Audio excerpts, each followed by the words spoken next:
I will call this meeting to order. This is the General Plan Advisory Committee, the GPAC meeting of October 9th, 2025. And we'll begin with a roll call. When I say your last name, just let us know that you're here. Bailey? Here. Brown? I think is absent. Comachero? Here. Elliott? Here. Evantov? Here. Flores? Here. Joyce? Here. Kingsburg? Here.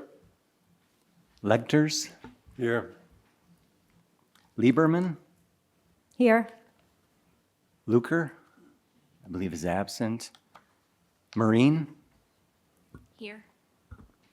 Monroe? Here. Kazeta? Here. Tiss? Here. Vadra Kajur?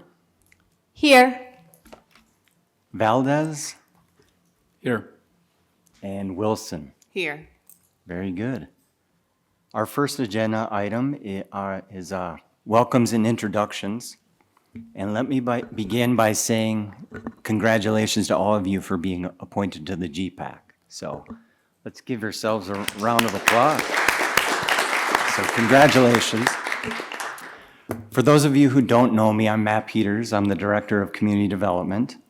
I know some of you from various commissions, the Blue Ribbon Committee, and I think what the City Council has appointed is a really good balance of new people and so fresh ideas, and then people that have been around a little bit, so we have some institutional knowledge.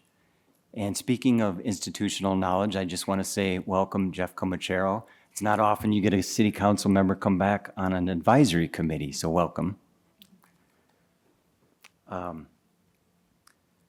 Before we begin, I just have a couple suggestions.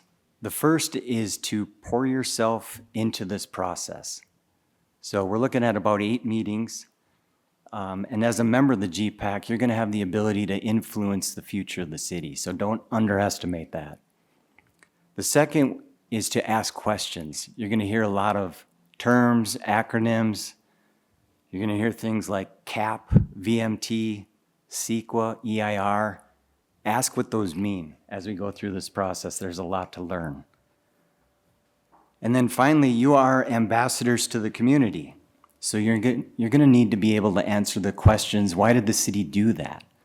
So when you're out and you're talking to the public, you're just going to want to be able to represent the city in that way.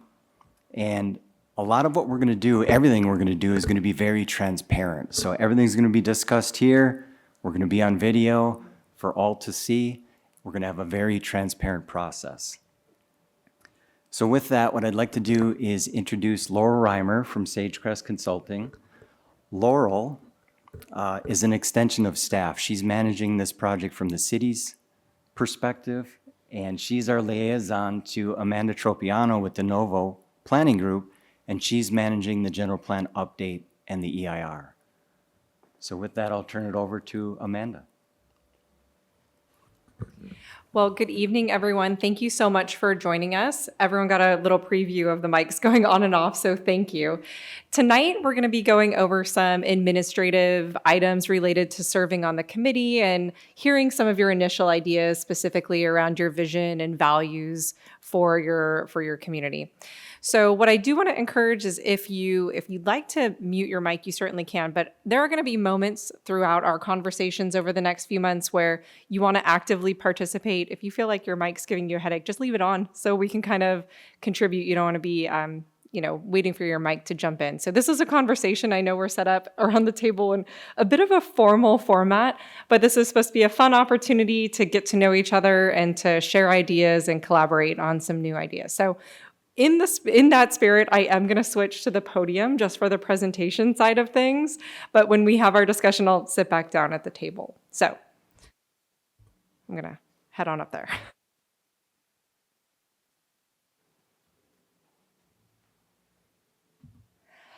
All right, so the presentation side of tonight's really going to start with an introduction of all of you. So we're going to get to know everyone. That's probably going to be the bulk of tonight's activity. There's 18 General Plan Advisory Committee members.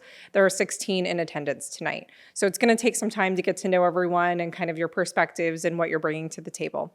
We are going to talk about some of the things you might have already seen as part of the application process or heard as part of the appointment process, learning a little bit more about the roles that the consultant team plays, that you have to play in this process, as well as an overview of our work program, an outline of our community engagement program, and then we're going to close the meeting by talking amongst the group again with a discussion of your vision, priorities, and challenges facing Temecula.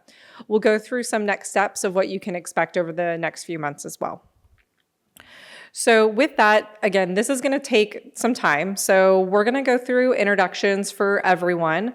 I've got some questions on the screen, and I'd like you to pick one or two to answer as you introduce yourself to the group. So some ideas of what you might want to share with us is what made you decide to live or work in Temecula, maybe what a place in the city is you wish more people knew about, if you don't mind sharing the secret, if there's a certain spot.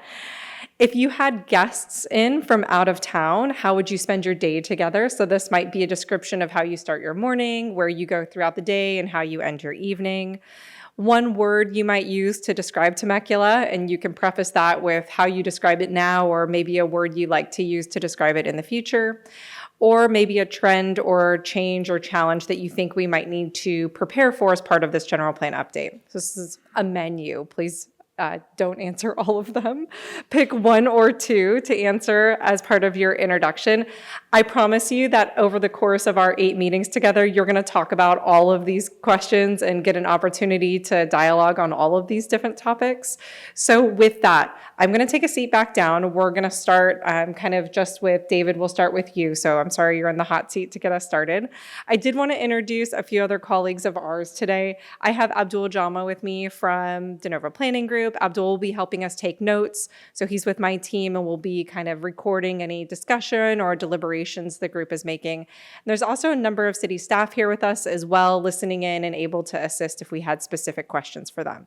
So with that said, I'm going to keep the questions on the screen. And then as I take a seat back down, David, if you wouldn't mind kicking us off, we'd appreciate it. Hey, my name is David Flores. I'm a small business owner here in Temecula. I've lived here for about 10 years. I've worked here for 13. I moved out here from Rancho Cucamonga to work. I'm a tattoo artist, to work with my co-owner, and we ended up opening a shop. So that's why I first came out here. And since then, I've started a family, and Temecula is a great place for that. So that's why I've stayed.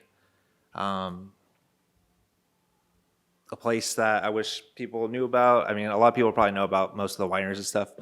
There's a place down here in Old Town called Quail. It's a beer and wine bar. It's super awesome. Everybody's really cool. I know some of the people here do go there. So that's it.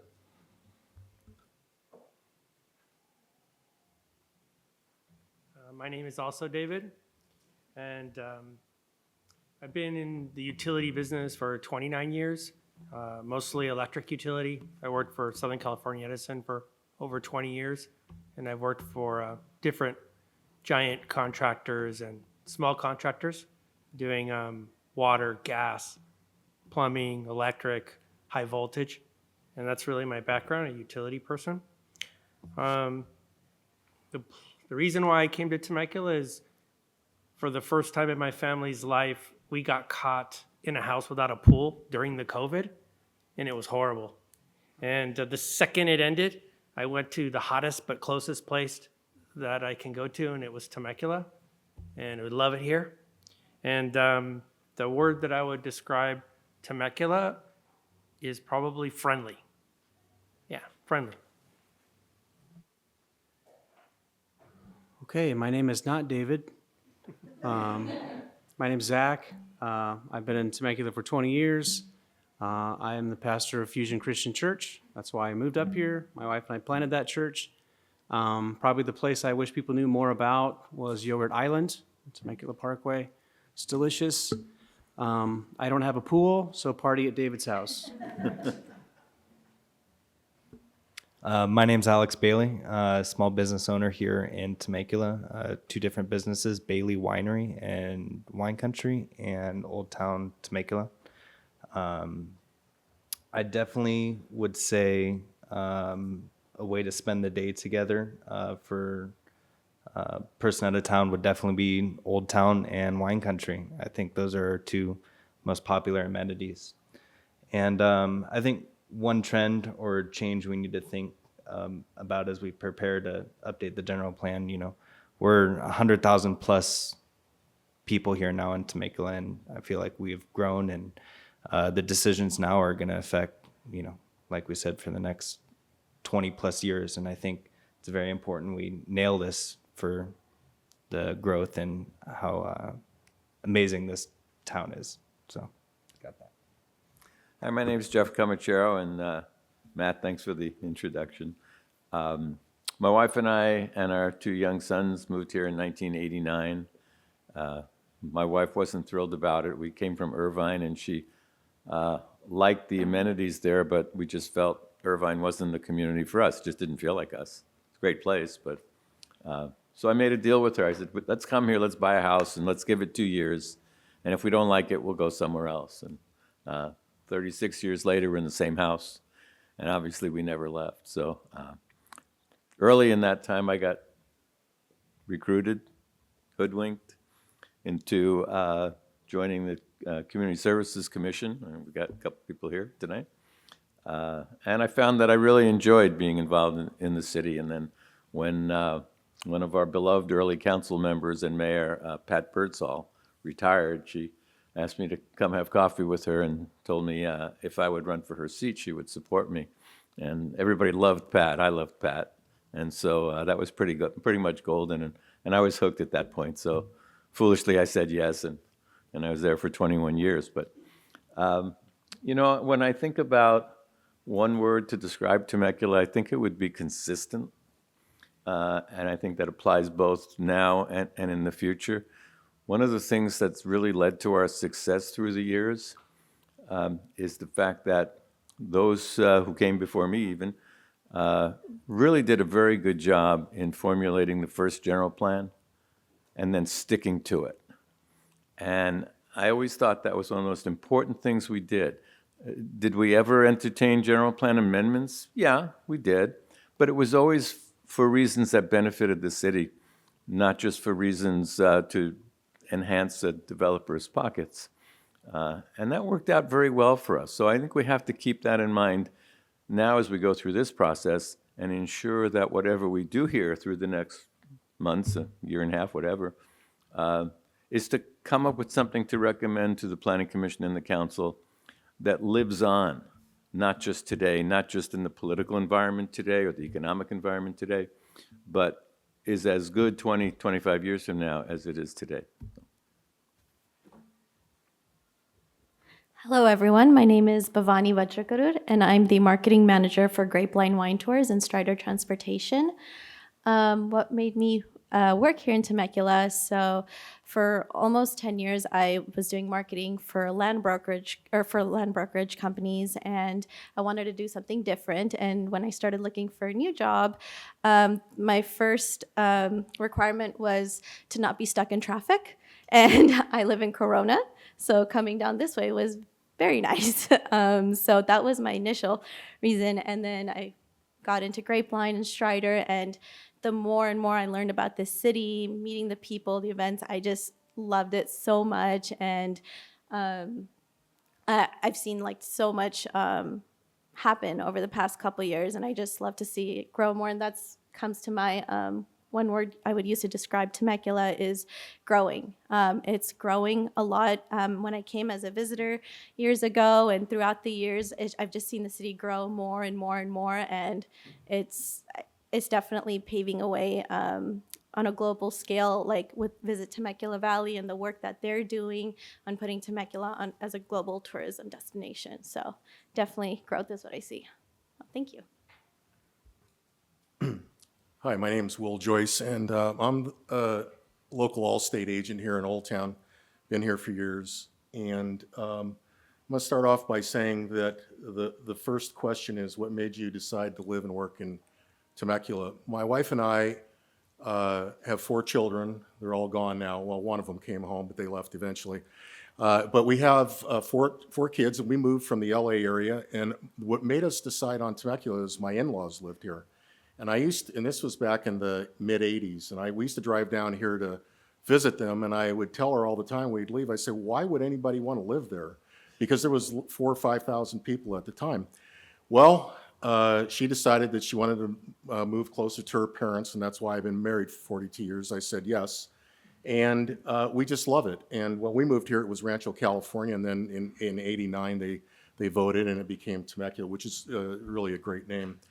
I think that the one area that I think people in this city should know more about, and I have to say this because I'm the Old Town Temecula Association Board of Directors, is Old Town. Old Town has been revitalized. I know there's always issues, and we're very well aware of that. We communicate with the city on those as an association and try to work with them to make sure that those things are addressed. But this is such a great city and such a great place to raise a family and to have your children grow up. In fact, one of my older children moved away for years and decided to come back when he got married and had kids because he realized what the family values were in Temecula. So that's why I'm here. My name is Evan Tiss. I'm a retired fireman from the city of Marietta. Worked there for 35 years. What made us decide to move to Temecula? Well, we moved to the Valley in 1969. So I grew up here in the Valley. We used to play Little League over at Hicks Park when I was a kid. So I've just been here a long time. Describe one word, Temecula: paradise. I always tell everybody we're a great location because we're an hour from everything. You know, we can hit culture, we can hit sporting events, beach, mountains. We're just in the great location.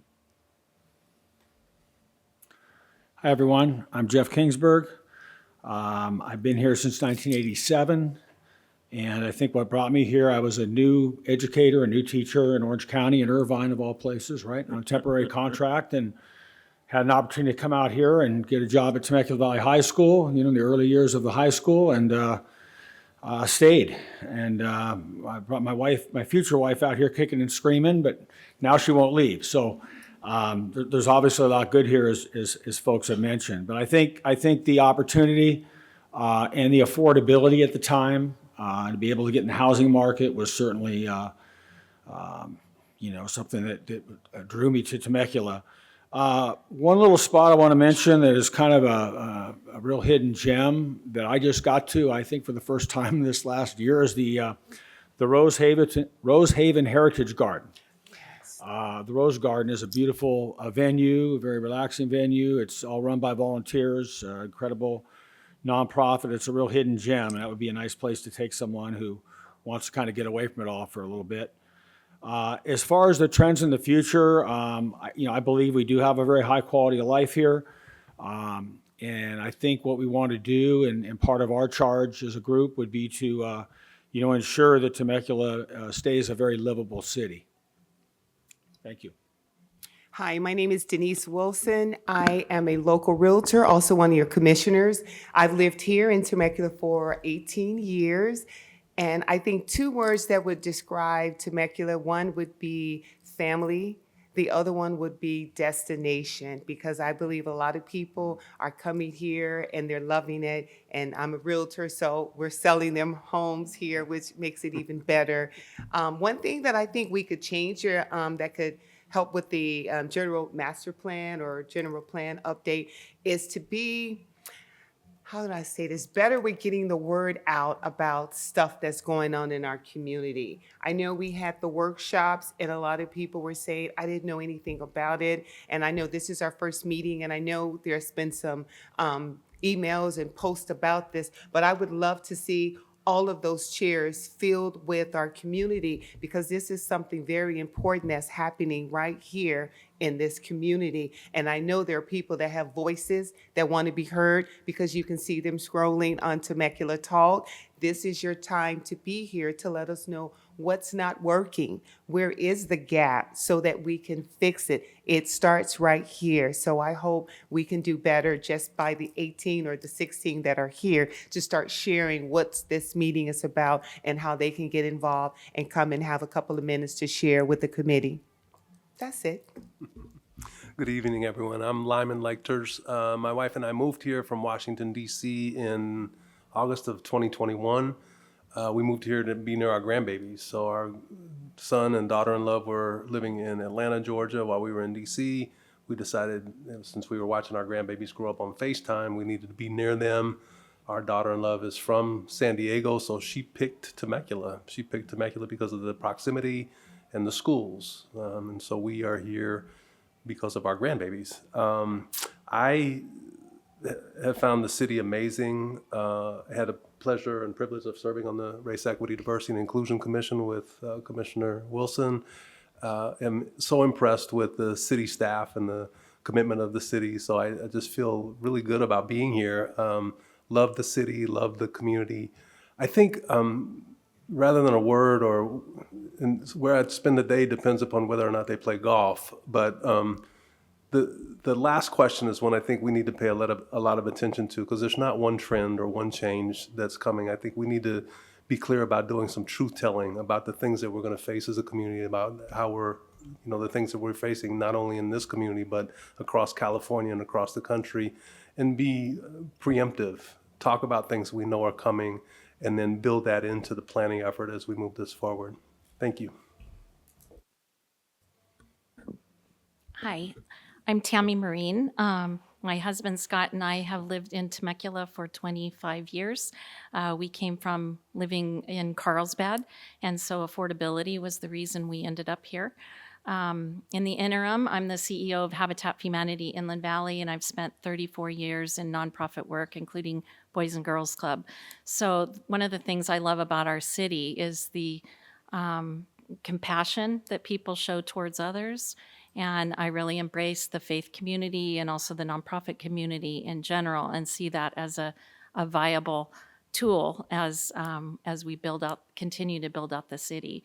One of the trends that I see that I'm aware of is just what the city will look like for the next generation, and how do we keep our young people here, and how do we take care of our senior citizens so that they don't have to look at retiring in other locations because of affordability.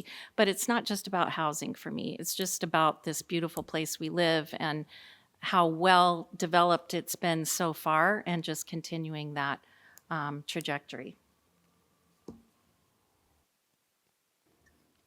Hi, I'm Shireen Lieberman. I'm also a fellow realtor here in town.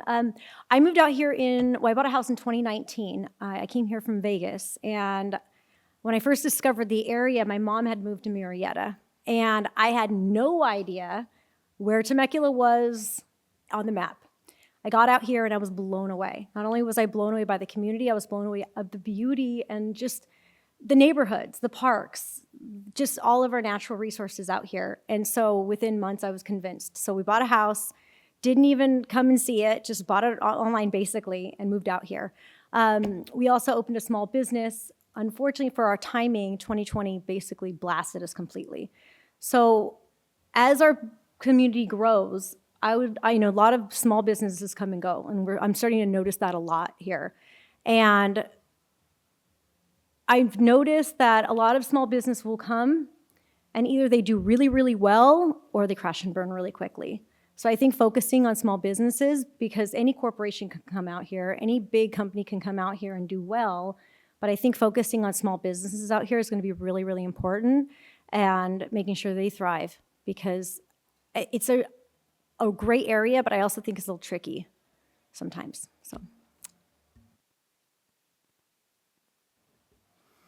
Hello, my name is Richard Valdez. I moved here in 1989 from Arizona. I was actually recruited from out of state because there was a building boom happening at the time, and there was a shortage of people to pitch in and help with all that. So I've kind of had a front row seat to a lot of the land rush and building, home building and growth.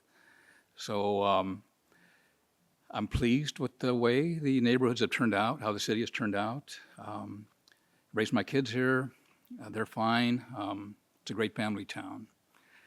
I have kind of a heightened interest in housing, whether it be senior or workforce or starter homes for younger generations. So that's something I'm interested in.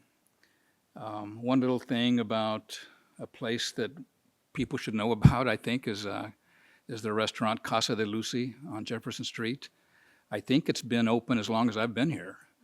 And I go in there sometimes, and she doesn't have a lot of business, and I wish she would. But then again, I wish she wouldn't get too much business because I enjoy going in there and having quick service and so forth. Anyway, I'm happy to be a part of this process. Thank you. Good evening, all. My name is Adam Eventuff, Senior Public Affairs Manager for SoCal Gas.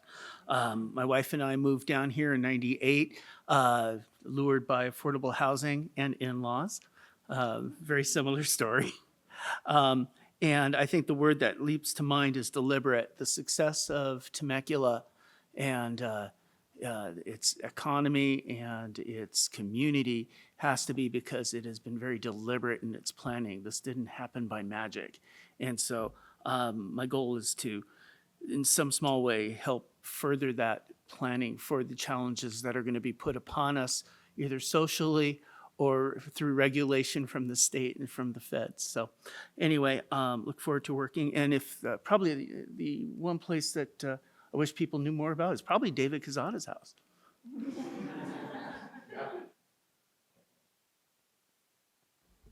All right. Hi, guys. Sherry Monroe. I'm a local, very long local development engineer here. I've been here since 1987, before cityhood. And I've owned a couple of businesses here and have been in business in Temecula for a very long time.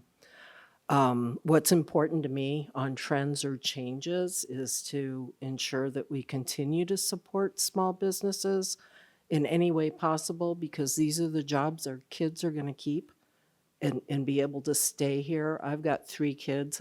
None of them can live here. It's not affordable. There's not enough available jobs.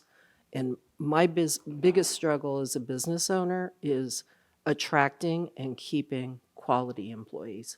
They've fled the state, and anything that a local city can do to keep them engaged, to make this something that's feasible for them, makes a better community, because they were raised here, and I know kids raised here are good kids.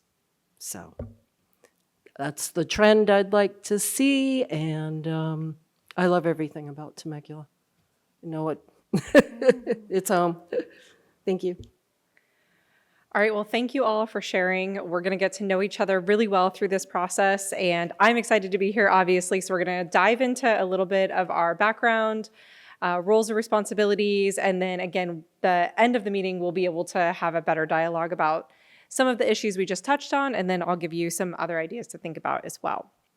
So first and foremost, just to introduce myself again, my name's Amanda. I'm with a group called De Novo Planning Group. We specialize in preparing plans like general plans for cities and counties throughout the state. So I get the pleasure of working with lots of different groups on this type of project. Abdul, myself, Laurel, we all love doing it. That's why we're here. So we hope to share that enthusiasm with you, and we're really excited to be working with you as part of this project. Part of our responsibility will be to help facilitate these meetings, just bring our best practices, lessons learned, and help facilitate a dialogue. That also includes outreach to your public hearings with your commissions, committees, and city council.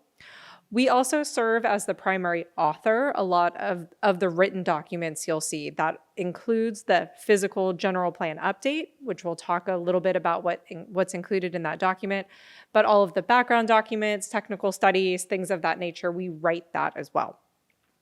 Again, we're bringing to the table some experience and expertise in this subject, so we help provide you with the tools to help inform the public process. We also have a scope of work, a budget, and a schedule that we adhere to. So we have that contract with the city of Temecula, and we make sure that we fulfill our obligations under that requirement as well. We also manage a team of sub-consultants or kind of subject area experts, and I want to introduce them to you tonight because in the future you're going to be hearing from them directly. So we have a team of specialists that will be participating in different roles of the project. The first is a group called Fair and Peers. They focus on transportation and mobility, and they'll be here facilitating your November meeting. So that's kind of, if you're going to have one group you're remembering from this slide for right now, that group, that name should sound familiar to you. You'll see them next month. We also have a group called Economic and Planning Systems, or EPS. They're going to be providing the team with detailed market analysis and economic development support. We have JZMK Partners. They're an architecture and urban design team, so they'll help us think about some community character issues, gateways, landscaping, and corridors. We have a team specializing in infrastructure, so planning ahead to meet the needs of any future growth. That's Fusco Engineering. And we have South Environmental that's helping us with cultural resources. We're supported and operating under the direction of the City of Temecula staff, specifically the Community Development Department. They manage us, they manage the consultant team. You already met Laurel. She's serving as the primary representative of staff and your primary point of contact for issues related to the general plan. They review all of the work products that we prepare. They coordinate with other city departments, and they also coordinate our interface with the commissions, councils, and committees. So onto your role. A lot of this you're aware of. It was part of the application and certainly discussed as part of the appointment process. But just to reiterate, the GPAC serves as an advisory body to both city staff and the consultant team. You're going to be providing guidance on issues related to long-term vision for the community, goals and policies.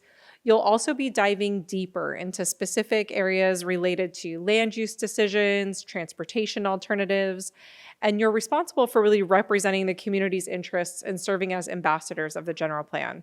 So we had heard as part of that group discussion some responsibility for GPAC members to share what's going on with this plan with your friends and family. As we have future opportunities for engagement, help us get the word out to your networks. We really look to you to serve as those tentacles into the rest of Temecula. Some things that you're not going to be asked to do as part of this group is make or resolve issues of detailed policy guidance. So when we start getting into exact wordsmithing or writing a particular sentence, we are going to bring you big picture ideas and validate those, but you don't have to wordsmith it or act as a language arts teacher as part of this process. You're also an advisory committee, so you won't be making any final decisions on any specific issues. And we have a specific charge that I'll go through. So issues that are unrelated to the mission or charge of the general plan update, you guys don't have to weigh in on, and you won't weigh in on as part of this committee. So myself and our staff and other consultants will help facilitate the meetings. We're going to operate in a spirit of consensus, but I've done this a few times and we never get 100% unanimous agreement on rarely any issue. So we don't need consensus. That's not our job here. Our job here is develop ideas, to help share those ideas, deliberate over them, discuss them so we understand each other's perspectives. We don't do roll call votes. We aren't making any formal decisions or voting. If there are differing opinions, it's our job to record those, record the issues, and then bring them forward to your city council to help resolve any discrepancies in policy issues. I know you guys know all this, but some basic courtesies to go through our meetings just to help them operate efficiently and effectively. We all have a shared responsibility in ensuring the success of this process, so keep your ears open, keep your minds open as we talk about some issues as we go through this. We are going to try to reach agreement on issues, but as I mentioned on the prior slide, if we don't get there, that's totally fine. We can take an understanding that we have a difference of opinion and move on. We can ask for questions and clarification during the meeting. That's why I encouraged you, don't be intimidated by kind of the formal setup. We're a collaborative group. If something isn't clear, just make sure you raise your hand or pop your mic on and let us know. It does require all of us to generally pay attention to when someone else is talking. So if you have something that you're speaking about with a colleague next to you, the rest of the group probably wants to hear it. So let us know that you have something you want to discuss, and we can make sure the entire group can hear your conversation. We can respond to questions put forward to the committee. So every meeting, we're going to have some homework for you. We're going to ask you to think about some specific questions. Come ready to discuss those. The meetings are recorded. We already went through some of the administrative situations around that. Make sure you're turning your mic on and off. It's going to take some getting used to. It certainly does for me. We hope you can join us at every meeting, but life happens. If you can't make it, please let Laurel know in advance if you're able to. If there's a sudden issue where you're not able to join us, we'll reach out to you, make sure everything's okay, make sure that you're ready to join us at the next meeting. If you can attend all of them, it's going to provide the best level of continuity as you go through the project. Each meeting does build on itself. If you miss a meeting, make sure that you are checking the website, you're reaching out to Laurel. We'll provide you a summary of the discussion points from the prior meeting so you can kind of catch up. We're going to be providing an agenda packet along with a memo providing some reading materials. I think your application might have overestimated the amount of reading materials you're going to get in advance in every meeting. So hopefully this is like a pleasant surprise that your homework will be a little bit less. We try to keep it to, maybe 20 or 30 minutes of preparation in advance of the meeting. We'll give you some further reading resources. If you really want to take it upon yourself and dive deeper to a specific topic area, we'll point you in that direction. But we are expecting that you're able to review that memo in advance, think about those questions, and come ready to discuss them. And then it goes without saying, having heard from all of you, participate in the meeting.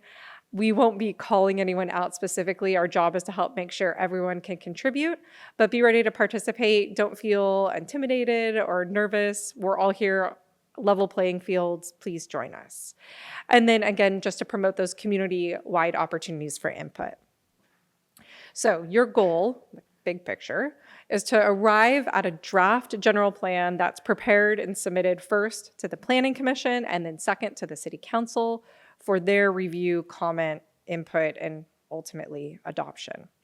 The City Council absolutely has the final word regarding the content of the general plan. We do our best as consultants, staff does their best, the committee is going to do its best to draft a plan, but it gets better with each review and each iteration, and ultimately it's going to land in front of the City Council. They'll be making those final decisions and ultimately ensuring that it reflects the community's long-term vision. So with that, our work program is really to develop a draft general plan that's brought forward for public review. So I'm going to take a step back, make sure we all know some basics that we're working with here. So a general plan, every city and county in California has to have one. They are basically a book made up of chapters, or you might hear me call them elements, that describe the city's vision for long-term growth and development. They're forward-looking, so we're looking ahead 20 years, and we are really looking to reflect local issues, priorities, and challenges relevant to Temecula.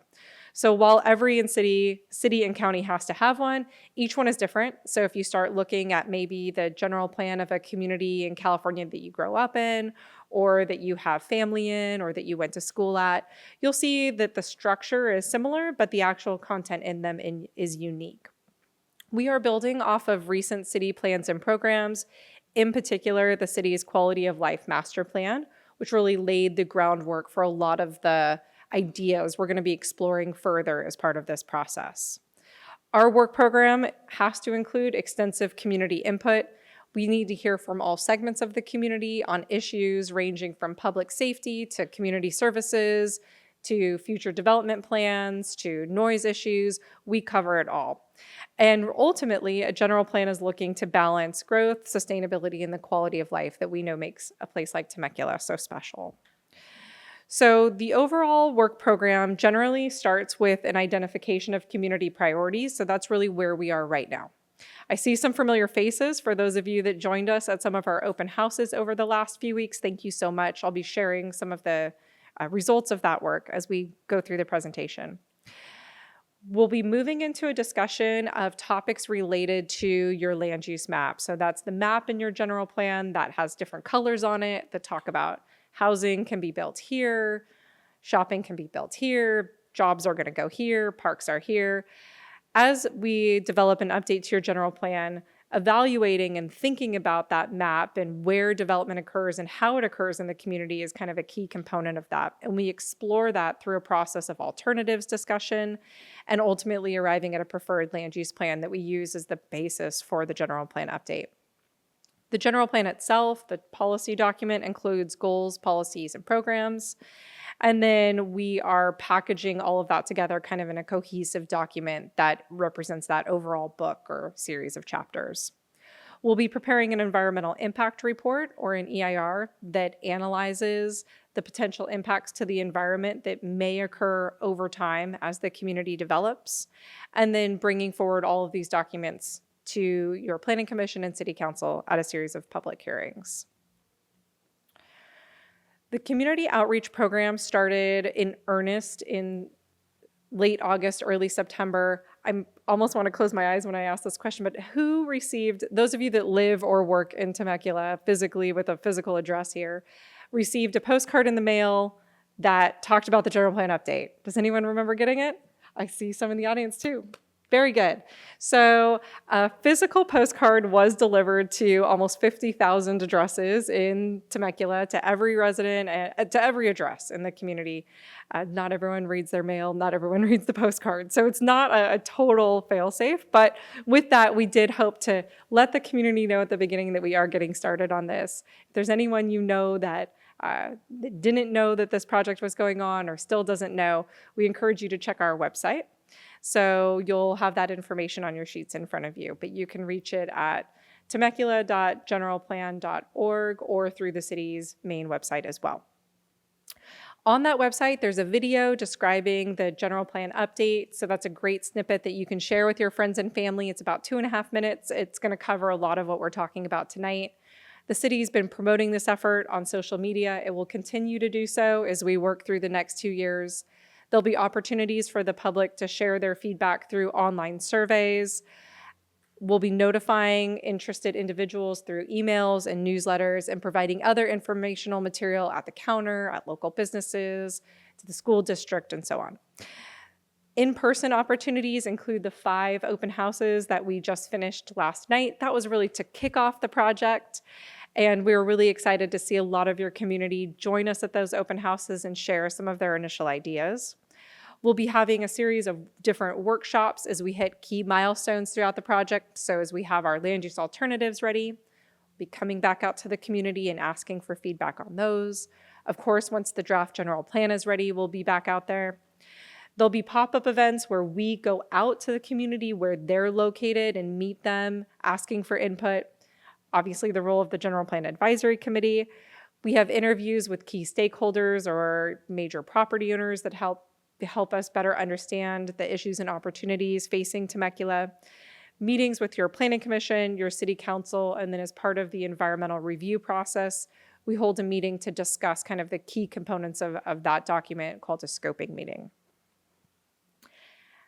If there's anything that I missed that you think is a good way to get the word out to Temecula, we are open-minded. If there is anything that was not on this list, we would love to hear it, and we'll ask you again at the end of the meeting. So take a snapshot of this one, and if there are ways to connect with people in your community that wouldn't be reached through one of these avenues, definitely let us know. So the general plan itself, again, is comprised of elements or chapters. I'm going to go through them. There's a land use element that's going to talk about where things get developed over time. Circulation or mobility, that's how people get around the community. We talk about the role of environmental justice, so ensuring that every resident has equal access to a safe and secure place to live. Open space, this is your natural, and man-made spaces where people can congregate and recreate. Conservation, this is talking about natural resources and understanding how those are conserved or protected over time. Public safety, this is everything related to the provision of public safety services, the physical infrastructure of those. We dialogue with your service providers as part of that so that they go hand in hand. There's a chapter on noise. This just talks about noise both from permanent or stationary sources. You have a housing element. Your housing element is updated every 8 years. It's on its own cycle. It was adopted several years ago. It's not part of this particular update, but they all need to be consistent. So we'll be looking to that housing element to make sure everything works together. And then we also get to include chapters or topics that are of local importance. So here we're certainly going to be talking about the role of economic development and community design. Every element has kind of 3 key components. The first is a goal. This is setting broad term aspirations of where you want to head in the future. So sometimes a goal is already true. Something exists today and you want to make sure it stays that way. Sometimes a goal is something that you're aspiring to. So it's going to require some actions in order to get there. And those are really memorialized in your policies, which set a level of commitment that the city makes to helping ensure that goal becomes a reality. So they always start with a verb. So it's going to say either the city requires something or supports something. They're going to collaborate with someone. They're going to encourage something. That verb really sets the level of responsibility that the city has in helping to move that goal forward. And then it also includes a set of implementation actions. This is kind of a checklist that staff has on their desk to undertake over time that helps accomplish the tasks of the general plan. Each element also has to comply with state law. This shouldn't surprise you. We have a whole long laundry list of pieces of legislation and state law that dictate what has to go into a general plan. We will make sure it covers that. You guys don't have to worry about it. We also seek to make sure that we mitigate impacts to the environment to the maximum extent that we can. It's always grounded in sound community planning practices, so we aren't going to suggest or propose something that's infeasible or unrealistic, something the city can't possibly undertake.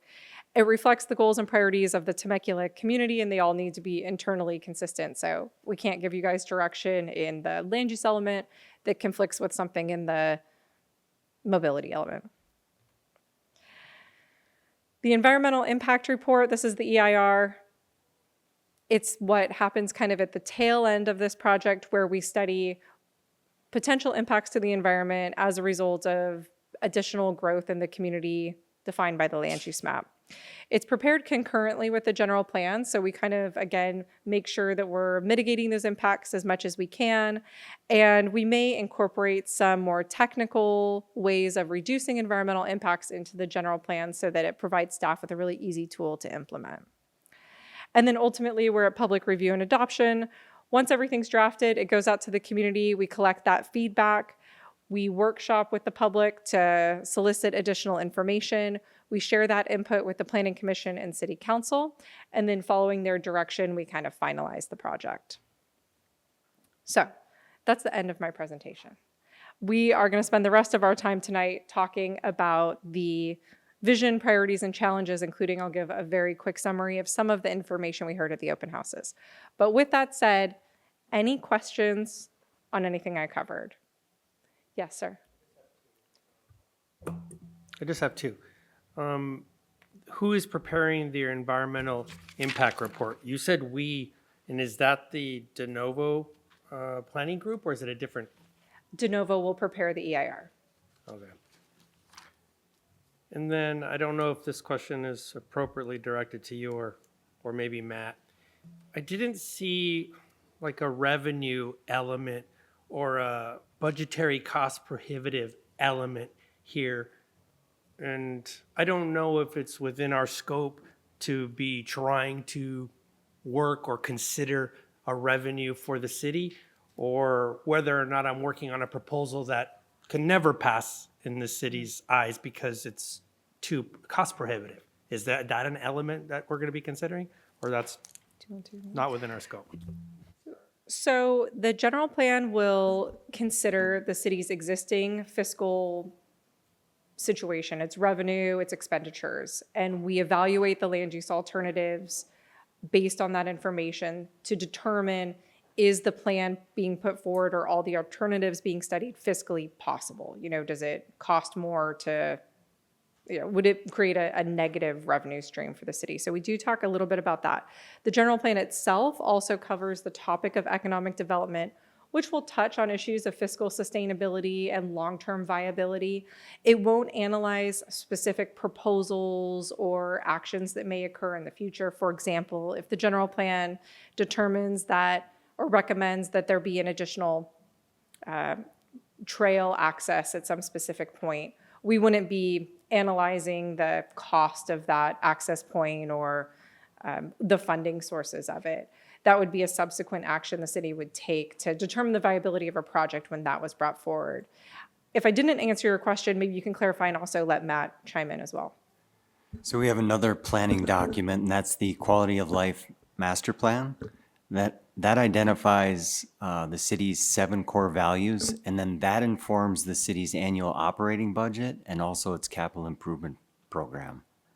So we base a lot of our decision-making on the Quality of Life Master Plan, and then, of course, there's the economic development element as part of the general plan.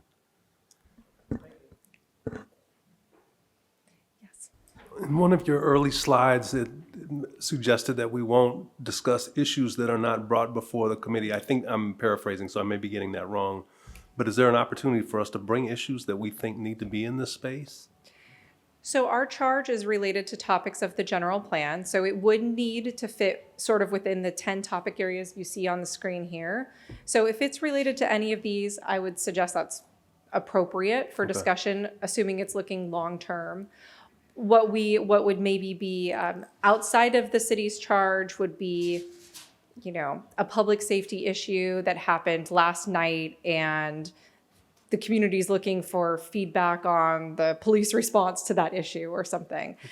That would be, a contemporary issue, and that would be directed to the appropriate person. Okay, thank you. Yes, sir.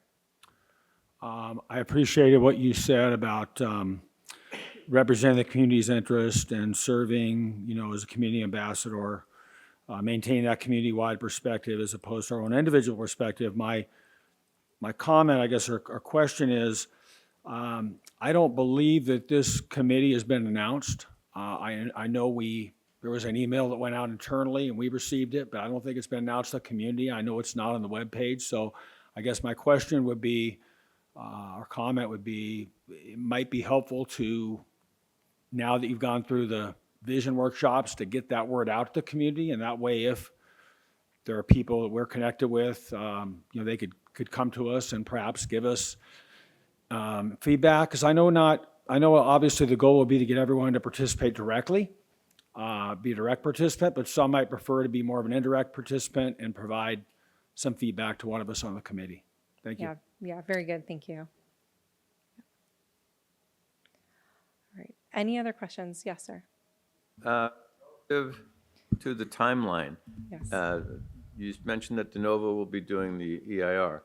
The EIRs take a long time. They do. At what point do you kick that off with the scoping session? At what point in the work of this committee to develop a draft general plan? Sure.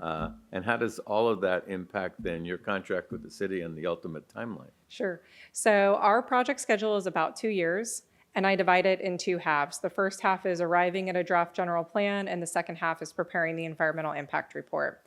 So we're at the beginning of the process, so we'd be looking to arrive at a draft general plan policy document in the summer of next year, so in the summer of 2026, and then spending the subsequent year preparing the environmental impact report, generally speaking. That means we're going to be moving at a rapid pace to work with you and to work with the community. 2 years is a doable but productive schedule, so we are happy to be hitting the ground running this month, but 2 years is what the plan is. Again, I think we all can appreciate that there may be discussion topics that end up taking a month longer than we thought, and we really need to dive deeper into that issue, and it takes just a few extra days to get there and get it right. So we do ask for some patience, but overall the contract's for 2 years. Thank you.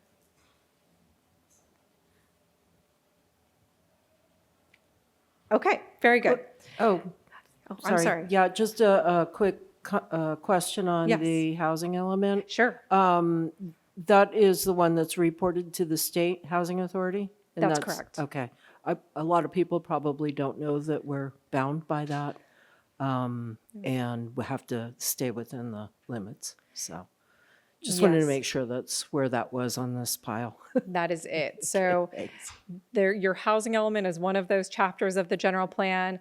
It has more regulatory oversight on that one chapter than all the other chapters combined. And we are very pleased that the city of Temecula has an adopted and approved by the state of California housing element, and we are not planning on touching it. So it shall carry forth.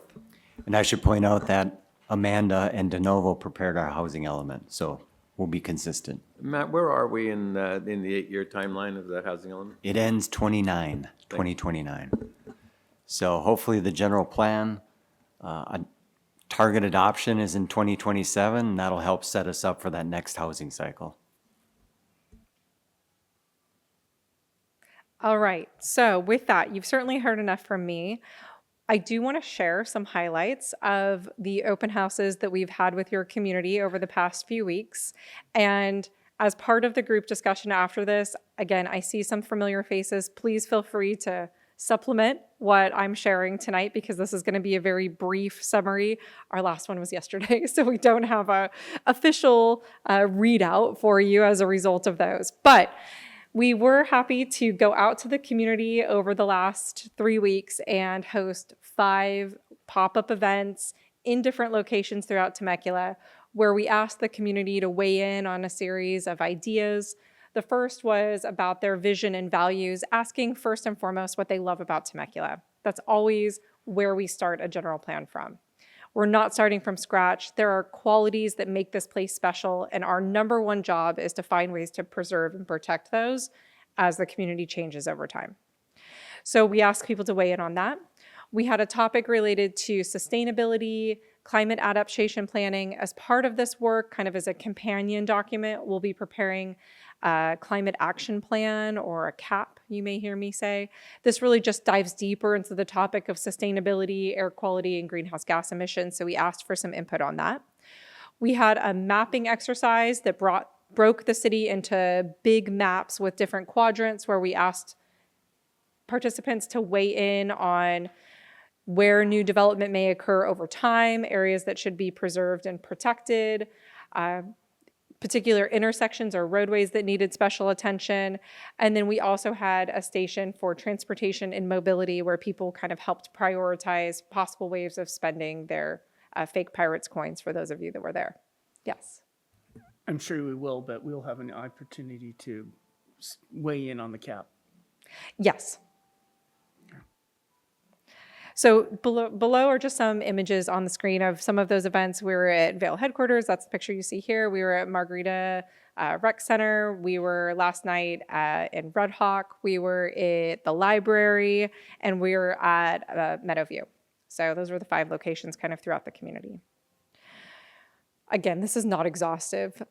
We did quickly summarize some key themes that we had heard just in thinking about some of the community's assets and challenges, and the rest of our conversation tonight is really going to be expanding on this. But I did want to share some of what we heard from the public thus far. So assets are things that are really special about Temecula, things that people love, a lot of the reasons why maybe they move here or they work here. A lot of conversation about the weather. So we're happy to take credit for that. The city has little to do with the weather, but we are happy to enjoy it. That it's family friendly, and we had some additions that it's dog friendly too. So feeling like you can kind of have your family however you make it. Great schools, this echoes what we've heard from a few of you earlier tonight.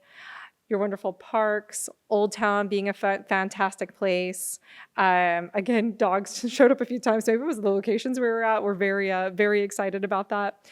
Public safety services, just the provision of those services, feeling safe in your community, that the look is clean, that you feel like there's a great aesthetic. You know you're in Temecula when you're here, that you're well planned. People feel that they appreciate that it's been a deliberative process to arrive at where you are today.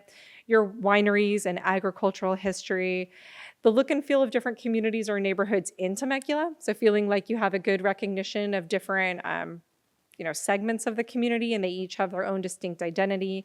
And then the benefit of your local organizations, nonprofits, faith-based communities, and things like that. Some challenges that people recognized. Again, a lot of what you probably know or we've brought up tonight. It should come as no surprise. the number one issue we heard was traffic flow and safety. So certainly how people get around the community, that's both in terms of congestion, just like feeling like there's a lot of traffic when you're at a stoplight or getting on the freeway. Impacts from the freeway and cut across traffic or cut through traffic. So people using local roadways in Temecula to bypass portions of the freeway. Safety around schools, issues related to parking and speeding. How do we make those great assets of the schools feel safe and secure for the community? Unknown to an outsider, duplicate street names seem to be an issue for some people. So I would imagine maybe that resonates with you. Issues related to e-bike safety. So understanding that this is happening in the community, how do we create kind of some safe guardrails around that? How to maintain or improve the quality of life? How do we make it more bike or pedestrian safe and friendly? The affordability or lack thereof of the community, and noise from roadway and other uses. So again, this is certainly not an exhaustive list, but I did want to share some kind of key themes that we had heard as part of that work. So what I'm going to do is just preview some questions I have for you guys, and then if it's helpful, I'll toggle back to the screen. If not, we'll just leave the questions up here. So I'm going to ask you to basically expand on those or validate them. If you heard something on that list and you agree with it, please let us know again. That's completely fine. So our questions are going to be kind of grouped in 3 categories. And again, this is going to be where we're going to facilitate a group discussion. If you want to keep your mics on to help with that, please do so. But what you love most about Temecula, these are your assets. What makes it a special place to live or work? We took notes earlier if you shared that as part of your introductions. What are some issues or challenges that face the city that you need to see addressed in the general plan, kind of in light of the feedback you heard from the community? And then what ideas do you have for the future of Temecula? What do you think would make your community a better or safer, more sustainable place? And if you want to be specific about it, what are 3 things that you'd like to see accomplished by kind of our forward planning year of 2050? So I'm going to leave these on here. These are not the only ways you can provide comment right now. If there's something else that comes to mind in this general topic area, please let us know. What I would like to ask you to do is focus it at this time high level, because we are going to be diving into specific issues related to each of those 10 topics as we go. So if you've got like a roadway or an intersection that's really bugging you, next month we're going to be spending all of our 2 hours talking about transportation and mobility. So right now we're happy to hear anything you have to share, but if you have those really detailed, kind of more specific comments, I promise you we will get there. For right now, we're talking big picture, vision, values, priorities, and challenges. But anything you'd like to share tonight would be welcome and would be fine. I just wanted to give you a preview that on those more detailed issues, we'll have an opportunity to dive into them a little bit deeper. So with that, I'm gonna come sit back down. We do have kind of a closing slide, and we have public comment as part of our process. So I keep our GPAC meetings generally to about 2 hours. So should this conversation keep going on at about 20 till 8, we're gonna start to wind down our role and then make sure we save that time for public comment at the end. So if you see us kind of winding down every meeting around 7:40, we wanna make sure we leave that buffer at the end to take those public comments. So with that, we have plenty of time. Don't feel stifled or that you need to move quickly. We've got a long time for that conversation. So with that, would anyone care to start us off? I will. So as we know that the city is growing at a very quick pace. I've been here, 6 years now, basically. I sell homes for a living. And as much as I want to have more houses to sell, it also brings a big challenge to our community as far as traffic and infrastructure, schools, roadways. I know we have this huge project here behind Old Town, and I've heard a lot of people in the community have many concerns, including myself, of where are those people going to go, right? Do we have the roadways, the infrastructure to be able to accommodate all of these people? So, and there's other areas of the town, like for instance, on Winchester, when you're heading towards Winchester area where there's a lot of traffic. So I feel like as much planning as Temecula's done a great job with, also putting more thought into the roadways, because in my business and in development, a lot of developers will come in and just throw housing tracts or businesses up without a lot of thought of how this traffic's going to flow and how it's going to impact the community. The schools getting overcrowded because more families are coming in. So that would be something that I would see as far as long-term, really taking a deep dive into that and not forgetting about it, because I think people get so hyper-focused on maybe environmental impacts or other nuances, but we have to remember that the roadways are going to be a big part of that. So that's what I have. Thank you.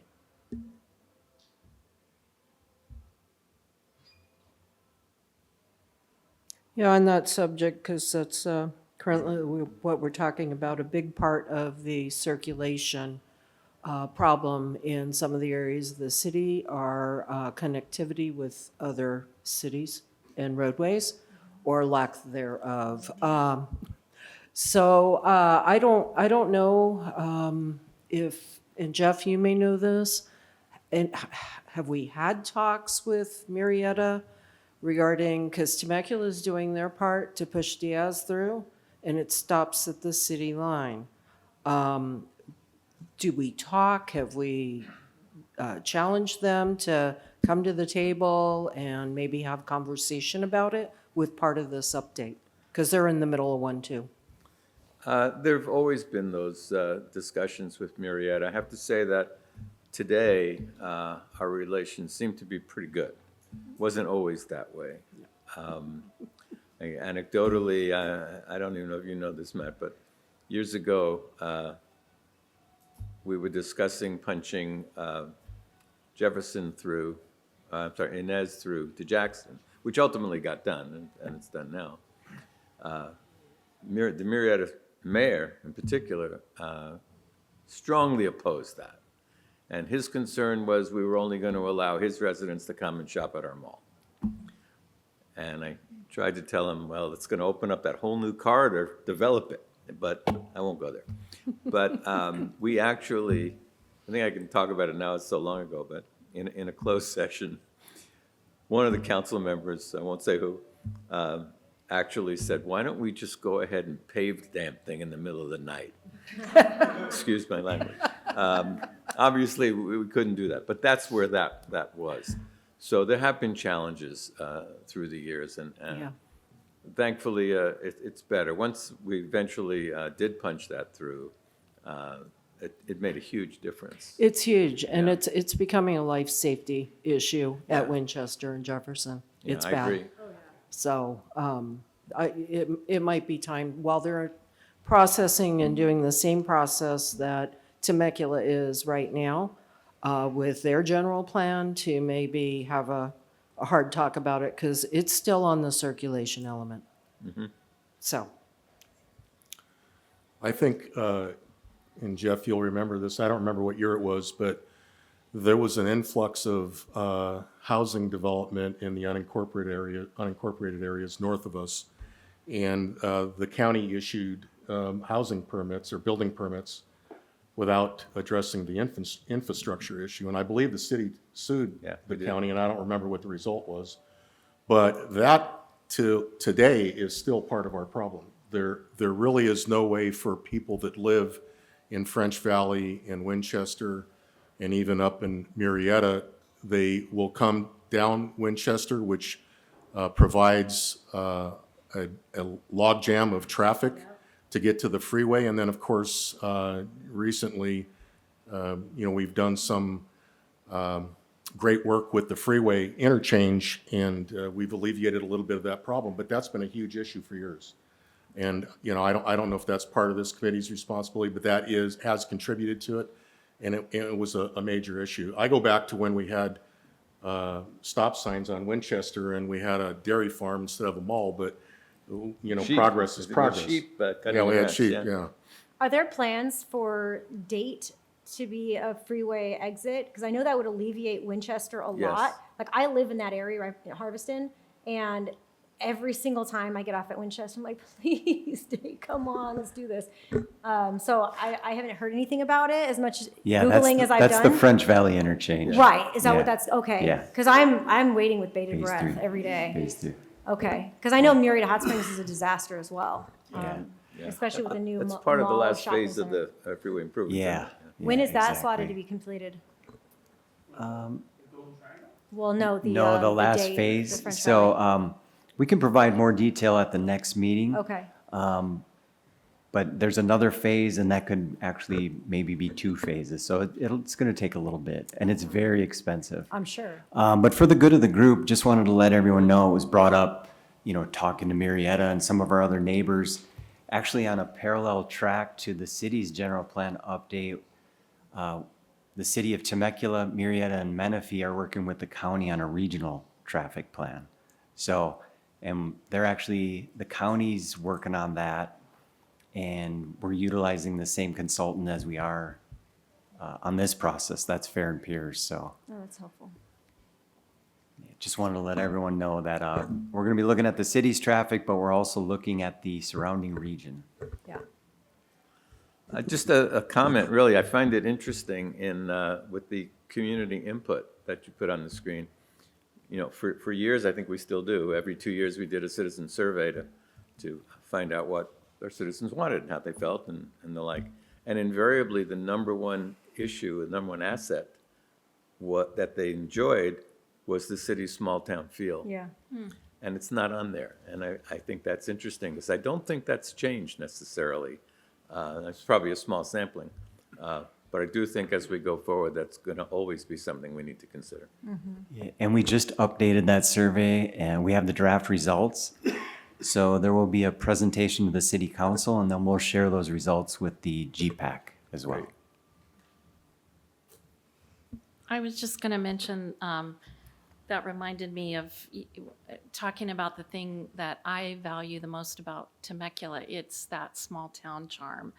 And in the building of the city, there have been amenities and assets that have been incorporated into the city that I think we need to protect, to make sure that they've ended up being a element of economic development and tourism, and we need to make sure that, in my opinion, that we preserve those things as the years go on. But definitely that old town charm, but Temecula in general, not just Old Town, but just those components of the city that are special and unique. I definitely want to touch on what I value most about Temecula. It's the safety. Growing up here, I'm born and raised Temecula. People move here because it's safe. And I think that is just such a strong point we need to preserve moving forward. And yeah, that's what I have. Just tag into that. I noted, I kind of brainstormed a little bit when I went up there, and I noted community amenities, and I thought of, again, Old Town was mentioned, wine country, obviously, we want to preserve those. I also want to tag in from the community services perspective, as I've been on that commission now for 3 years. I mean, what we offer as a city for residents, opportunities we offer through special events, through classes and programs. I mean, there is something here for everyone to participate in as a resident if they wish to get involved with something the city offers.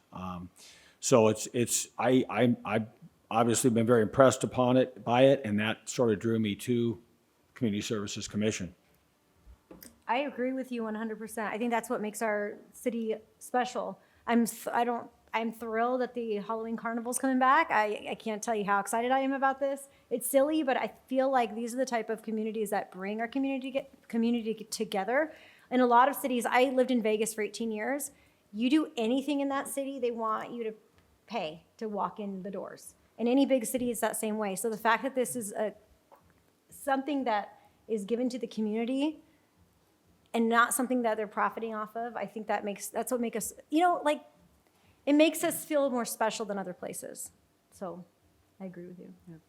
I just had a couple that I was jotting down as I was looking at our vision. To keep Temecula City safe. We are known as one of the safest city in our area. I think we need to do all within our powers to continue to make our city a safe place. Grow a strong local economy. I know we have a lot of local business like my colleague right here says, we need to support our local businesses, especially the small businesses, and find out why they're not thriving. What can we do as a city to help support them? I know at one time, the city of Marietta had, if you buy a $100 gift card, they'll give you $200, an extra $100, but it had to be spent in the city of Marietta. And it was on their website, and it was like a good time for them. People were buying buying $100, getting an extra 100, but it had to be spent in the community in certain boutique businesses, and I thought that was a great idea. We could work on expanding our education. We're known for great schools here in the city of Temecula, Marietta, surrounding areas, and we have MSJC, which is good, our 2-year college, but what I heard there was in the works of a 4-year university coming. I don't know how far that is or if they're working on that, but that would be something good to keep the students that are going to the best schools in the area in our community and getting some jobs at the hospital, at Abbott, and local places like that. And then I had another one, build unity, a community of pride. I know we have the Rady Commission, and I know we have other organizations, but we want people that come into Temecula to feel, hey, I could live here. I feel welcome here. I feel that this is a place I can raise my family. I think that's a good feeling for people that come here to our community, whether it's for Old Town Temecula or it's for the wine country, but we want to have that. And of course, improve the transportation. It is just a nightmare. I live in Wolf Creek, so the amount of people coming to Pechanga every weekend is crazy. We always take the back way because we know it's just crazy. And then we want to preserve the small town feel. I just love going through Old Town, seeing the old structure and knowing that this is a city that has been around for years, and you can look around and see the monuments. And long as we keep that and not get so commercialized, I think people are going to always want to come here, and this is going to be the #1 tourist attraction. That's all I have. More questions or actually, these are more questions and comments, but real quick, there is a higher ed coalition that involves Lake Elsinore, Menifee, Temecula, Marietta, MSJC, and the local school districts. It's been going on for about a year and a half, and it's inching along. The first question, I guess, really to Matt, is that when SB 743 rolled out, shifting things from level of service to VMT, did that change the way we zoned housing so that we could do density and infill? I'm thinking, for example, where the old gym and the old bookstore is behind Target, and turning that into an urban village, or turning it that corner that's by the Overland overpass over by the movie theater into, again, a multi-use urban village. Did that change our zoning? It didn't change our zoning, but it did impact how we evaluate traffic. So when there's an environmental document, and we'll talk more about this at the next meeting, but you mentioned level of service, where that's an analysis of the number of trips that a new project will bring, and then what it does to the various segments of the road and then the intersections, and then VMT is a whole nother method of measurement. With this general plan update, we'll have to utilize VMT to analyze future land use, and that could change those ideas about promoting more infill and urban villages. Will we incorporate EFIDs? EIFDs, rather, kind of a replacement for, I guess, redevelopment, I think is the way that they're I supposed think to be. everything's on the table. Yeah. Mhm. And then on the North Jefferson plan, one of the things that we have to look at, since that's where a lot of density is going to be coming for meeting RENA numbers, looking inward toward the river, toward the creek, I guess, it's creek, dry creek right now, and turning that into some sort of, again, urban village, and rethinking the way we move people with, say, people movers or some other thing that might be palatable to our neighbors to the north, so that we can get past that and get around Winchester. So Adam mentioned the North Jefferson plan. We actually refer to that as the Uptown specific plan. But I bring that up just in case you can go online and take a look at that. And when you think about the city of Temecula, the I-15 divides the city east and west. Generally, the west is more urban. You have Old Town, you have Uptown, you have the West Side Business Park and Altair. And then the east side is more of a suburban development pattern. But if you want to familiarize yourselves with those documents, that's probably a good idea.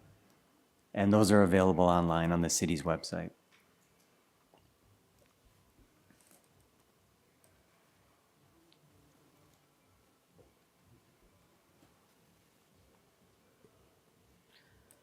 All right. Any other initial ideas related to assets, vision, or challenges that you want to share tonight? Yes. Yeah, so very much value the built community in Temecula, the park structures, the family feel of the community. I'm actually coming from DC. I'm kind of cool with the traffic too, so I don't know. It's not that bad. I think, and I want to touch on the safety question because safety is incredibly important, but safety is also complex. It's not just safety from crime. There's children in our community who are facing harm from abuse and neglect. There are populations in our community that don't feel safe, and it may not be physical safety, but don't feel safe for being who they are. And I'm not quite sure if this process will embrace that at all, but I do think that when we start talking about things relative to safety, it's more than the law enforcement perspective of safety. It includes the environmental justice, but also includes making sure that we're a welcoming community. So several people said it's a welcoming community, and it needs to be welcoming for everyone. And there are populations that live in the community that are not feeling so much, are not feeling so welcome. So I would encourage us to consider that as well.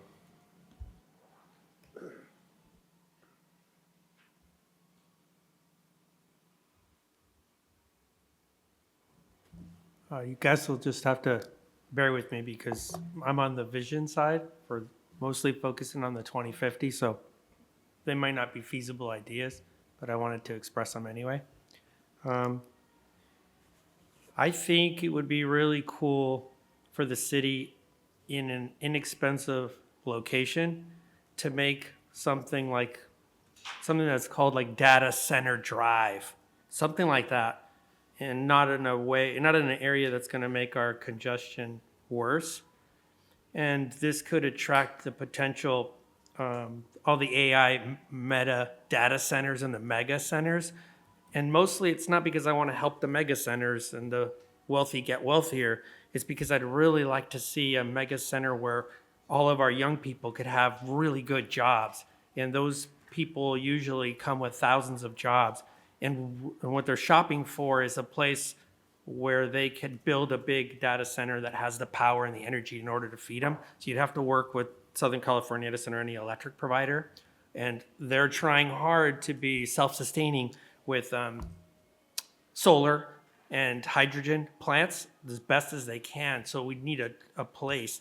But the goal is, remember, not just to build a data center, it's to build a mega place where we can get 1,000 or 2,000 jobs for the people that are right here in our community. And if it's not a data center, then I don't care. Just call it big business center to where we could attract some developers and businesses to come to Temecula, number one. And then number two, as we're growing and progressing, I think it would be really cool in the cheapest land that the city owns to build like a Temecula Live or some kind of an event center where it's not a huge stadium, of course, but somewhere where you could actually have a concert here that would attract big venue people. And as Temecula grows through 2050, we could have, a hockey game there or, some of the big artists. I don't know them. I'm getting too old.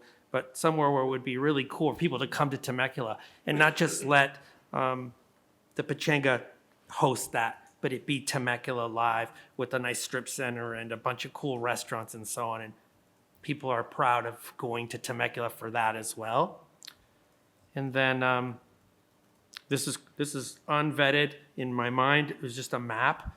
I thought it'd be really cool to tie the 79 Temecula Parkway and where everybody's complaining about the traffic for Winchester Road, through the back way through the winery, like a little two or three or four lane corridor. It'd probably be owned by Caltrans, but if the city could push that and have two ways to get around instead of everybody coming down 79 and the 50 and then coming off over there, we're making like a big triangle instead of two main streams. And that kind of stuff is like a 2050 thing, because you'd have to petition that, get the land, eminent domain, do all the things you'd have to do there. It'd take forever to be able to do that. But I'd like to give that gift to my kids' kids in 2050.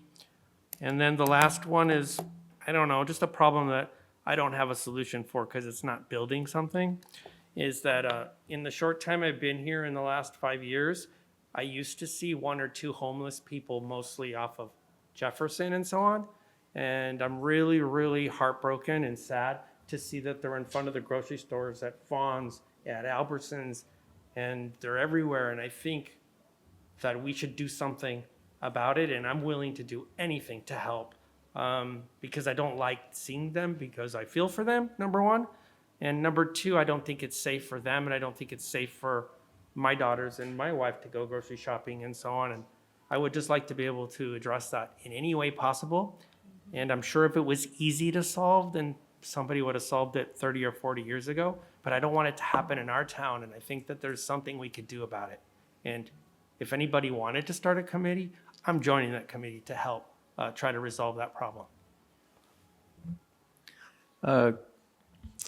Matt, relative to David's question or comment about an eastern route around the city, I know that at some time, or how many years ago, on the county's general plan, they had Anza Road being an eastern bypass.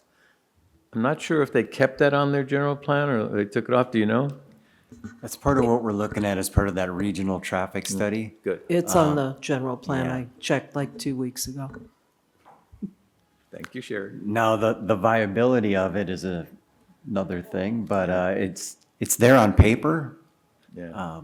I know But we're going to look at the reality of being able to build that. Yeah, a lot of the wine country residents and wineries strongly opposed that. I'm not sure why, but that made a difference. If you're going to do something like that, just my own thought, coming from a big city like Vegas where nothing was planned, everything was just plopped everywhere, to the best roadways that we had out there was parkways. And I felt like Winchester should have been a parkway where you don't have businesses along the side of it. It's literally kind of like a small highway, essentially, where you have to come on and off of it.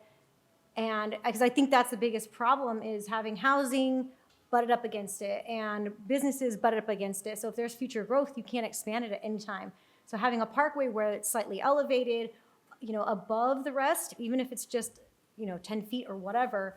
We in Summerlin in Vegas, that was the Summerlin Parkway, where it was just a separate, and it took you from one area to the back area very, very quickly, and it didn't mess with it. I mean, it's kind of like where we have in Murrieta, Clinton Keith runs into where Spencer's Crossing is, that it has that feeling for a part of it, but then you end up going right into a neighborhood. So it looks like they were trying to get there, but I feel like if something like that's going to happen, it needs to be something where you don't have homes and businesses and such up against it. Otherwise, it defeats the purpose.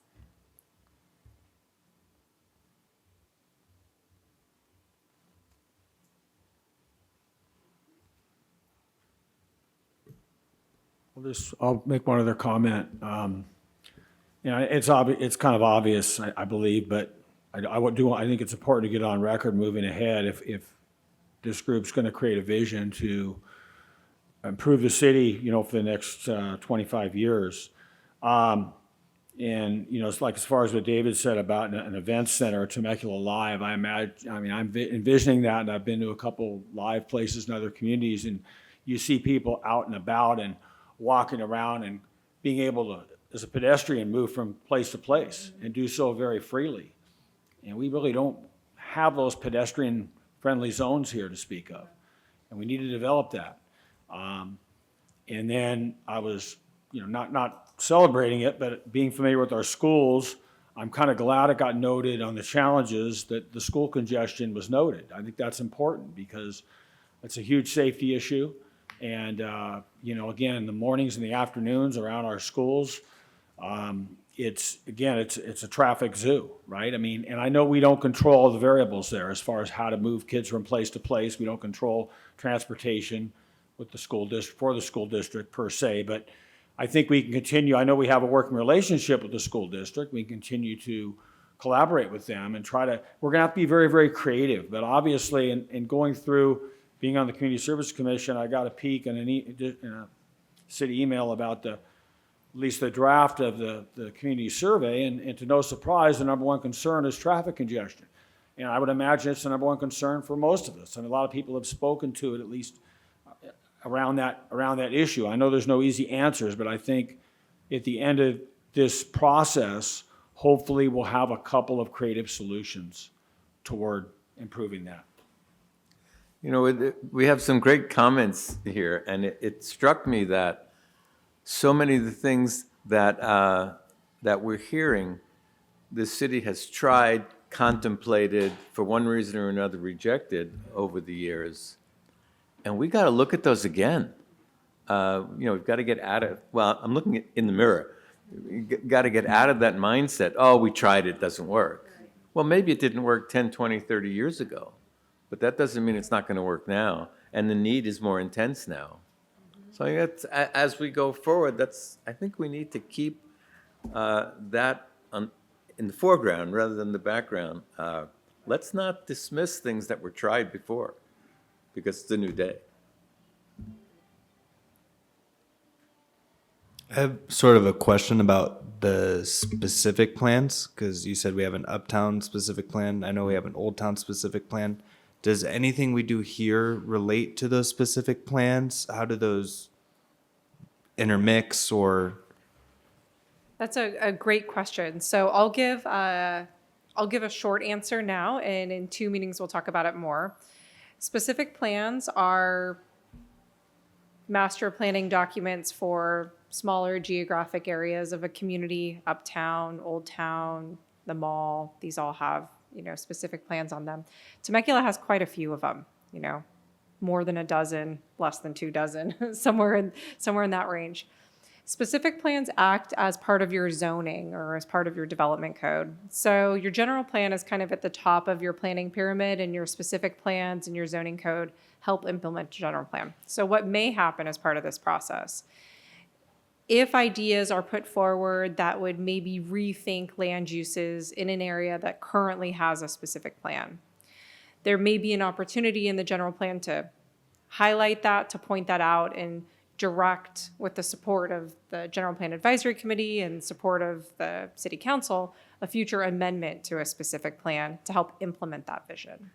So this general plan cannot and will not go into areas that have an approved development plan through a specific plan document and automatically change their land uses or change the type of development there.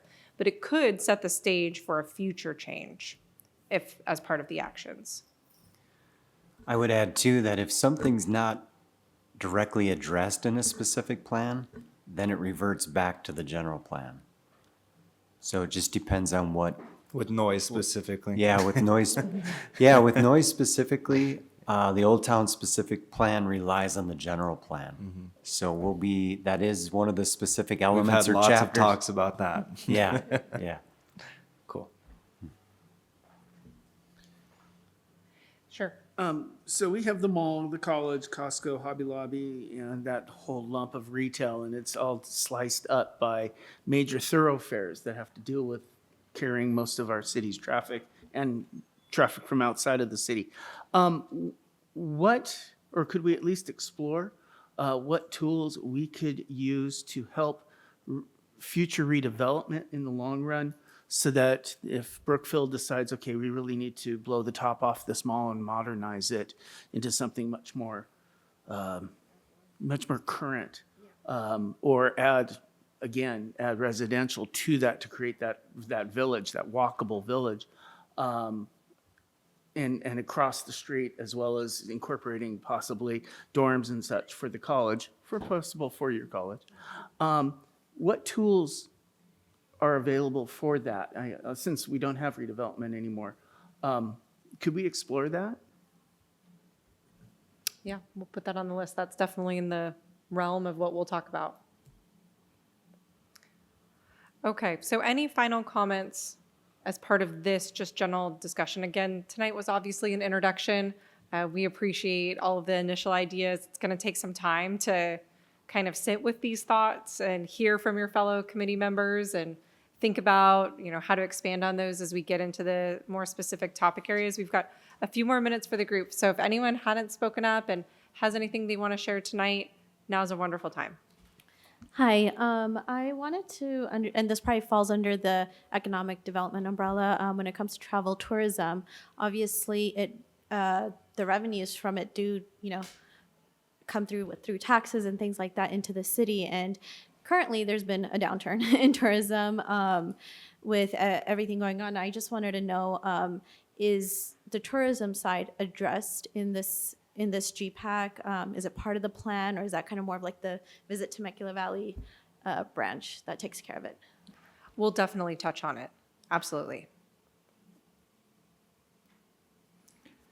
I'd like it if this committee could take a look at increasing like pedestrian connectivity and paseos and bike lanes, and to the extent we can get people out of their cars locally, for local trips anyway. I know for me, I got to get in my car to go everywhere, to do anything.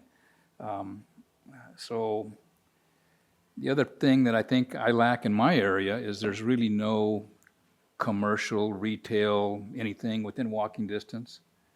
There's big spans of tract housing, but I got to get in my car to go to the store, which I wish I didn't have to.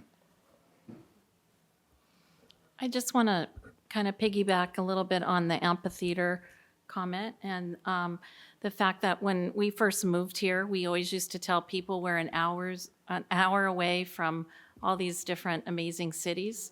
But what now, we're growing a little bit more, what are we missing here so that our young people don't have to drive out of the city on Friday and Saturday night to go do fun things? What kind of things could we bring to the city in the years to come to help support that?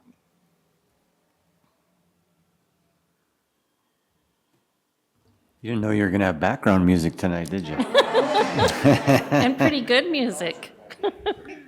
We have Temecula Live right here. Yeah, really. Well, it sounds like a great night out there. It's a preview. All right. Any final thoughts for tonight's meeting from this group? I do want to touch on one more thing, along with the Temecula Live or whatever is being thrown around. Want to talk about how important, keyword I've already touched on it, safety, safe amenities for Friday and Saturday night. I think that should be exclusively talked about and worked through, and what the future looks like for the next 25 years on those popular amenities here. And what we can do to, like you said, keep the young people here. When they're driving an hour away, that hour drive back can be dangerous for young people. So keeping them here is definitely a priority I think we should be looking at.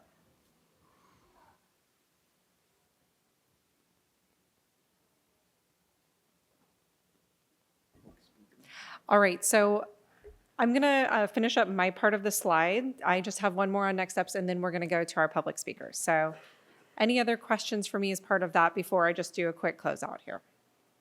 Okay.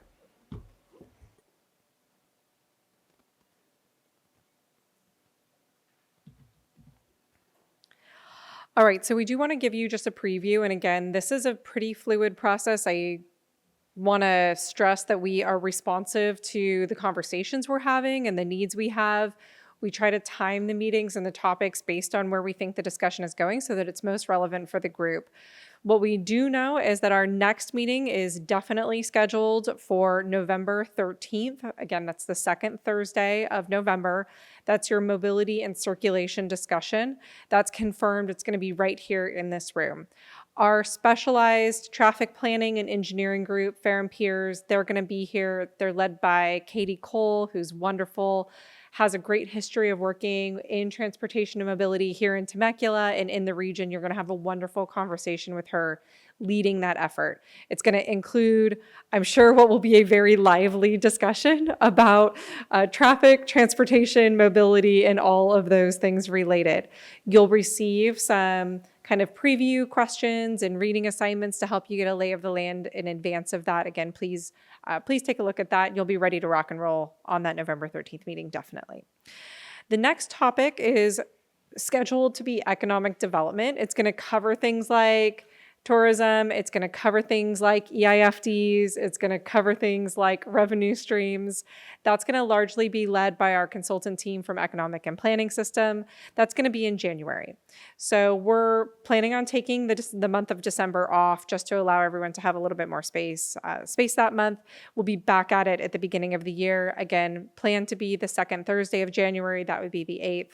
And then we're looking at having our first kind of deep dive into your land use maps and rolling out those exhibits and using our markers and crayons to charrette out some of those ideas in February. So that's kind of our immediate plan. We will be adding those to your calendars, checking in with you as we get closer, but we wanted to give you kind of a preview so you can plan ahead. There will not be a meeting in December. We will reconvene in the beginning of the year. The process for the remaining questions are going to be related to kind of an evolution of what we hear at that land use discussion. So we have to go back and do some homework and do some consultant work after we get your input at that February meeting. That usually takes us a month or two to do, so we don't necessarily come back to you right away. We'll have a topic scheduled for infrastructure and sustainability. As part of that, we'll talk about the climate action plan. We'll have a topic dedicated to public safety that includes noise as well as community services. And then our final meeting is scheduled to generally be a presentation on the draft general plan. So date TBD on that, but generally a little less than a year from now. So that's where we're headed. That concludes my presentation for tonight. Again, next month's presentation is going to be led by Fair and Pierce, so I won't be here, but your city staff and representatives will be here for that. So with that, that concludes kind of this part of it. The remainder of the meeting is going to be taking public comments, and Laurel's going to help us facilitate that, or Matt will if he's got the slips.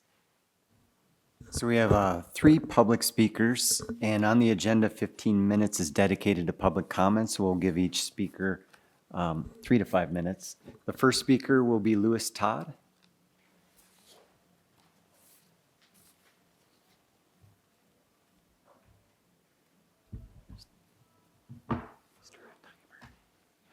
Thank you.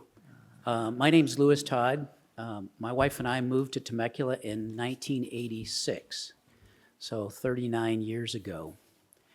We bought our first house as a couple here, and we've raised 2 sons. And I've been speaking to the city council members and members of staff for the last 12 years. I live in a community called Los Ranchitos, and I am a board member there. And our concern is safety. Somebody said you can't get everybody to agree 100% on an item, but I bet you would all agree that you would not want to have a speed limit of 40 miles an hour in front of your driveway. That's what I have, and that's what my neighbors have that live on De Portola and Inez Road. Our youngest son got married, and we're new grandparents. And when our granddaughter comes over, right now it's not safe for her to be able to play in our front yard. Right? We don't have sidewalks. We're a rural community. We like it that way. We're one of the oldest communities in the city of Temecula. We incorporated in 1966. And so the homes were built there before all the traffic came. We don't want to be treated special, but we'd like to be treated equal. And decisions that were made in the past to help circulation for folks that are living in housing developments that are further outside of town have really kind of sacrificed our quality of life. We want the same as those folks have. And you guys have that opportunity to make that decision. The city council members said that this is the committee that has impact on making changes to the general plan. And so everybody's taking notes here. And I don't want to sound arrogant, but I tried to do some homework for you guys ahead of time. And so I'd like you to just make a couple notes. And that is, with the general plan, there is a component called the CIP, capital improvement. And in the capital improvement, there are 2 pages that I'd like you guys to do your homework and take a look at. That's page 96 and 183. 96 talks about widening the road in front of my house from 2 lanes to 4 lanes. Now, we just finally got the speed limit reduced from 45 to 40. It's not what we really wanted. We were hoping for something that was more realistic, right? They are neighborhood. But we don't get treated as a neighborhood because our properties are a little bit larger than a traditional residential neighborhood. But it's still homes, right? We're not businesses, it's still homes. We still drive in and out of our driveways. And so we're really looking for safety. I want safety for my granddaughter. I want our granddaughter to come over and visit, so and our kids to feel safe in our own front yard. And so you guys can make that difference.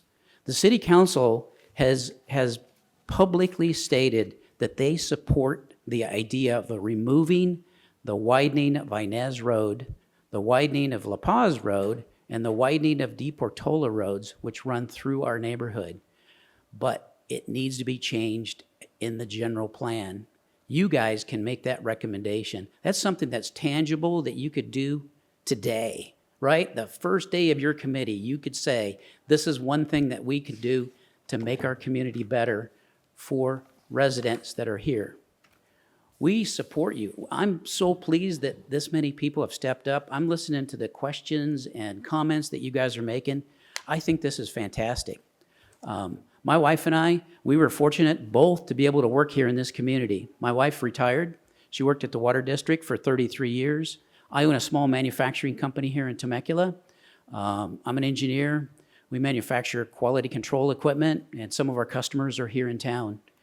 It's a wonderful, wonderful place to live. We chose this place to live, and we want to be able to live here safely. And so I know that circulation is not the topic tonight. We didn't know what the agenda was going to be because the information wasn't really clear on the website, right? It was the kickoff meeting. And so we wanted to come before you and speak so that you at least could hear our position. I'll come back in November and remind you guys again, this is something that is so important for my family and for my neighbors. There's about 75 people that live on that road, and we take the brunt of it. Some of it has nothing to do with poor planning, right? The community has grown. What has happened is... Thank you, Mr. Todd. Okay, sorry. We'll see you at the next meeting. I'll be here. Yeah, thank you. Our next speaker is Lee Rosu. Did I get that right? Okay. Hello, everyone. Thank you for giving me a chance to address the committee. I wanted, first of all, to thank you very much for taking the time from your life to volunteer for this committee.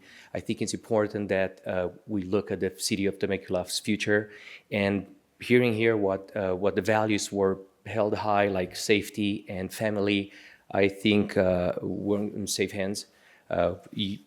People will continue to love to live and work in Temecula. And now, with this in mind, with safety and traffic or circulation, I wanted to point out the most important item, I guess, on the GPAC's agenda, which is the widening, of course, because my family is mostly impacted, the widening of De Portola and Inez. I live in the same area, Los Ranchitos. Traffic has gotten worse. I've lived here for 15 years, worked for 17 years, and I can see the impact on traffic, how Google routes people through our neighborhood instead of the freeway when it's either morning or evening. And even though the general plan includes four lanes there, this is not a good solution. If you put 5 lanes there, it's still not going to be good enough. Addressing the freeway issue, I think, resolved some of the issues we had with traffic, but we're hoping that this widening can be removed from the general plan and will keep our community safe and keep our mini wine country in the middle of Temecula still there, and we'll continue to enjoy our lives there. Thank you very much.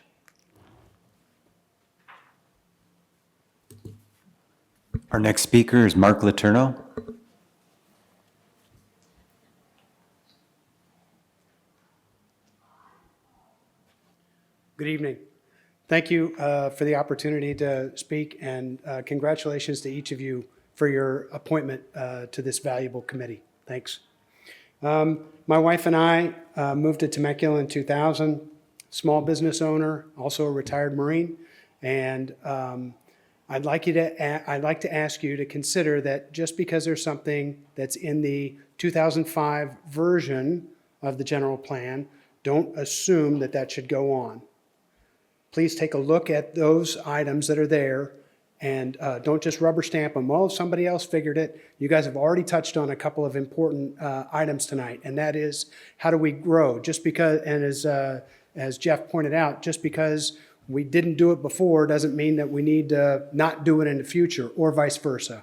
So if it's in the general plan, that doesn't mean that it has to remain in the general plan. So I'd ask for your consideration with that, especially regarding traffic and safety. Thank you.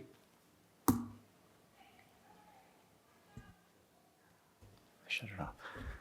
That concludes our speakers. Thank you, everyone. Amanda, do you have anything else? No? I think in closing, I just wanted to point out to everyone that we have several parting gifts. You received a binder and a notebook, but also in this box right here is it's a travel mug. So it's all, it has the logo and everything, and that is your gift. So use it coming and going to the meetings. Yeah, so in terms of housekeeping, please take the binders with you. You'll have those to be able to refer to them and keep any notes or thoughts you have in them, bring them to and from the meetings with you. If you forget them one meeting, we'll have extras, so don't worry about that. For every meeting, we will print out for you and have sitting at your table a copy of the agenda, the memo that we provide you in advance, and a copy of the show. So moving forward, you'll have new information to be putting in the slip sheets through meetings 1 through 8 in your binder. So please take those with you. You can leave the nameplates. We'll hold on to those and have those available for you at every meeting. Again, we just ask if you know in advance that you're unable to join us, please make sure that Laurel knows or the clerk knows. We can go ahead and record that on the agenda and plan ahead. Make sure you have the information. Things come up, we understand that, but we appreciate your time here. We know it's a lot of work and dedication. We are excited to be here. I am excited to work with you. We'll be seeing a lot of each other over the next year or so, so thank you. We hope we have a great time. Some conversations will be, challenging. Some will be fun. Some will be emotional, if I may say, about the transportation and traffic meeting. But I promise we'll get through it together. So thank you guys so much for our wonderful first meeting. Thank you, everyone. We are adjourned.